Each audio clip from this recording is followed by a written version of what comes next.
We are living the great fiction of the American dream. It is a place where generations can get something for nothing. It is a world that we can print unlimited money and debt from a privately, foreign-owned central bank. It is a dream of a consumer-led society and not of a manufacturing society.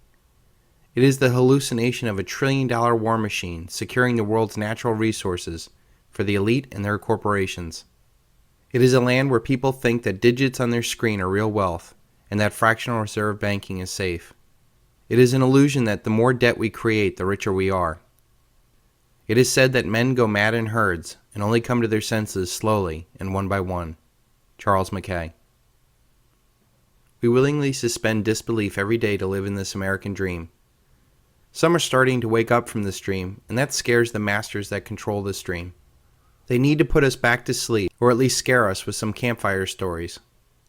The world is waking up from this perceived reality, and now people are starting to see through this dream. The implications for the criminal elite are truly frightening, and they know it. The elite can control the flow of silver and essentially control the market. This is true as we've seen for the past year in the paper silver markets. The elite can knock 30% off the price of a silver in a heartbeat. The elite can continue to trade 1 billion ounces of paper silver a day. They can do this even though there is only 1 billion ounces of silver produced every year. They can continue to manipulate the markets by effectively doubling the cost of margins in only 8 days. They can continue to have the 8 largest banks net short 150 days of global silver production without ever settling or delivering the physical metal. They can continue to trade 45, 100, 1,000 times paper ounces for every 1 ounce of physical silver. They can continue to take unlimited paper losses so long as the Fed and the Treasury backs them up in this paper suppression game. They can continue to break down regulations and expand their thieving. They can continue to have insider knowledge of smackdowns. They can continue to pressure miners and refiners. They can continue to lease metal that they don't have. They can continue to create money and debt out of thin air. They can continue to use dark pools of liquidities and derivatives to add further layers to the game. They can continue to change the rules and raise the borrowing costs just like they did to the Hunt brothers. They can continue to have the regulators turn a blind eye to the manipulative schemes they pull. They can continue to demonetize silver like they did in 1873 and 1964. They can continue to squeeze billionaires to dump their 129 million ounces of silver over their ties with AIG. They can continue to sell unallocated silver and ETFs as an alternative to real physical silver. They can continue to push gold as the real metal to own because the criminal elite have a lot of that in their central banks. On the other hand, if you're very safety conscious, you hang on to your gold bars. They can continue to demonize real assets and continue to glorify the latest and greatest paper instrument. They can continue to trade and control their casino. They can do all of this until the music stops. Things that cannot go on forever won't. The world is waking up to see what these few hundred insiders have done to humanity with debt and war.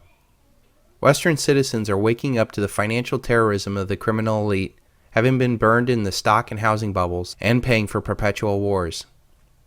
These citizens no longer trust the safety nets that only seem to benefit the too-big-to-fails and the well-connected.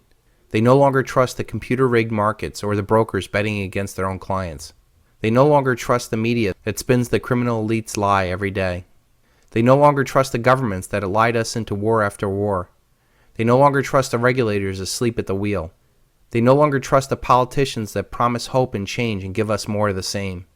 They no longer trust that their retirement, jobs, or future is safe. They no longer trust that you can consume your way to prosperity.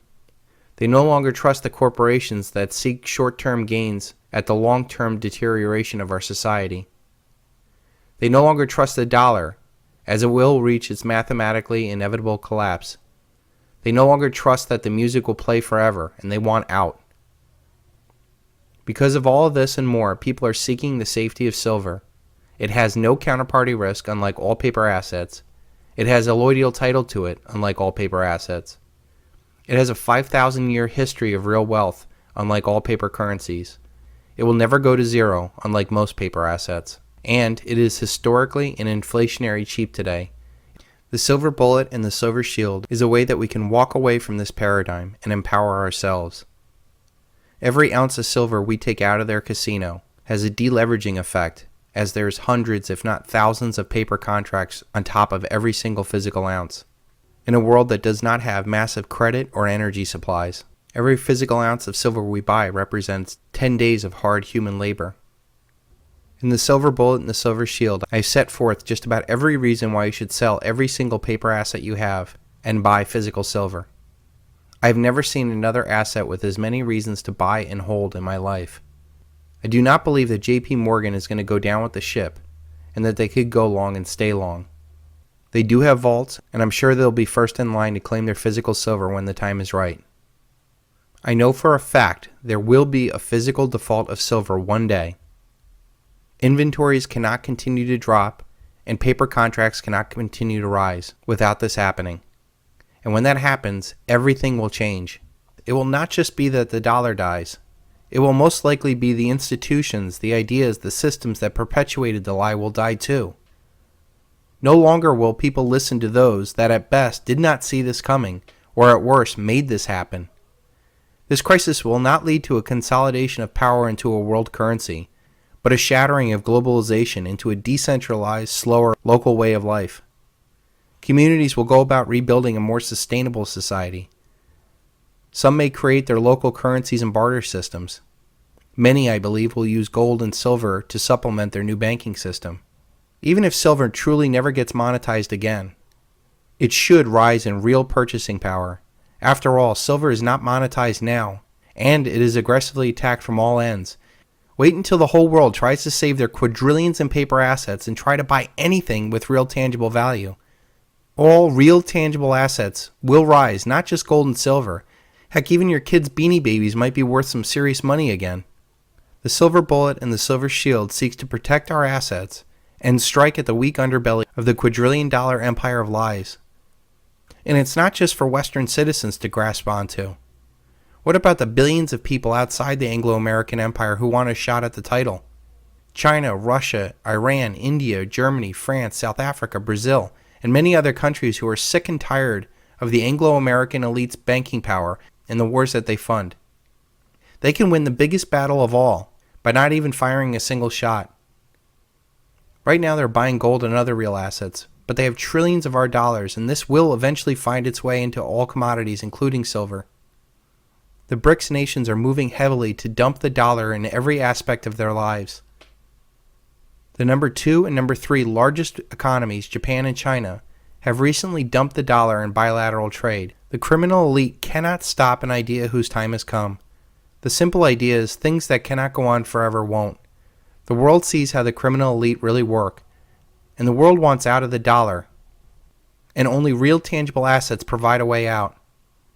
The criminal elite can try to corner the flow of silver, but the rest of the world is cornering the criminal elite. The dollar is doomed, and there's no stopping that.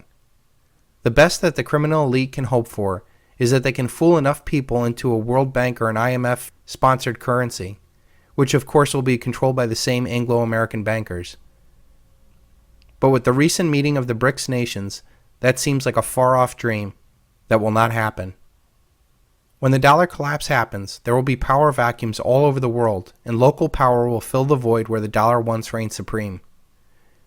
The Anglo-American elite will fail horribly in their quest for a one-world currency, and it will shatter into 1,000 pieces. Decades of schemes and deceptions will be turned upside down in a few weeks. Try as they might, the Anglo-American elite cannot stop reality.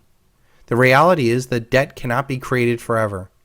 The reality is that you cannot pay for $140 trillion of unfunded liabilities without destroying the dollar. The reality is we cannot spend our way into prosperity. The reality is that they cannot deliver all the paper silver that they say they have. The reality is that wealth is going east. The reality is the Anglo-American Empire has not been good stewards of their power and deserve to lose it. The reality is the economy will never come back until all the debt is purged from the system. The reality is that China and the rest of the world is growing as Western nations fail. The reality is millions of Americans will never put a dime back into the hands of Wall Street. The reality is the elite are powerful, but they're not all powerful. The reality is that the minions that serve the criminal elite now on every level will abandon ship as soon as their first check bounces, and they will start pointing the fingers up at the guilty. The reality is that you can fool some of the people some of the time, but not all of the people all of the time. The reality is we're going to have a reversion to the mean, divine retribution, karma, or whatever you want to call it, and it's going to shake the elite's power to the ground. I believe that simply looking at the gold to silver ratio, that silver is going to outperform gold despite whatever paper manipulations happen. The ratio that gold and silver come out of the ground is about 1 ounce of gold for every 10 ounces of silver. We know implicitly that gold has been treasured as a precious metal throughout all of human history, and silver has more or less been trashed as an industrial metal for the past 138 years.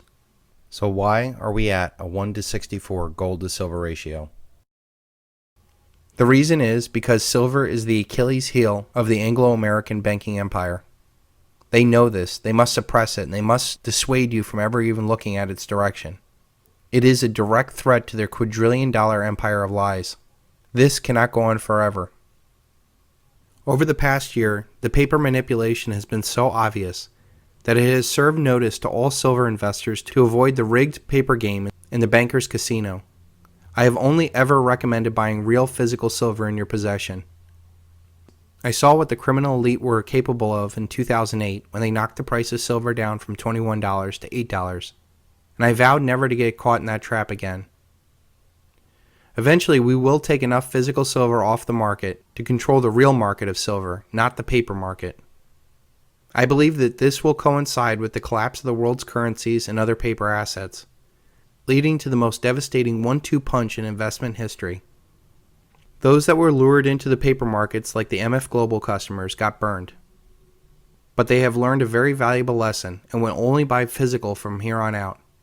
No more miners, no SLV, no more options, just cold, hard physical silver in your hand.